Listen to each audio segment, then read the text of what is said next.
গত 2 দিন আগে চোখের সামনে একটি ভয়ঙ্কর ঘটনা ঘটেছে।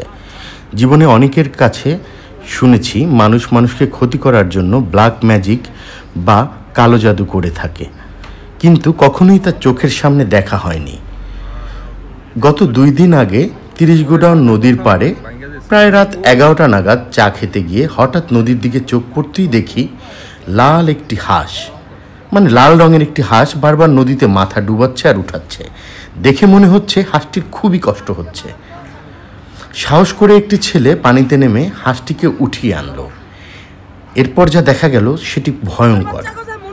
এরপর দেখা গেল হাঁসটির গায়ে 4-5টি তাবিজ বাঁধা। কয়েকজন বলাতে ছেলেটি তাবিজগুলো কেটে ফেলে দিল।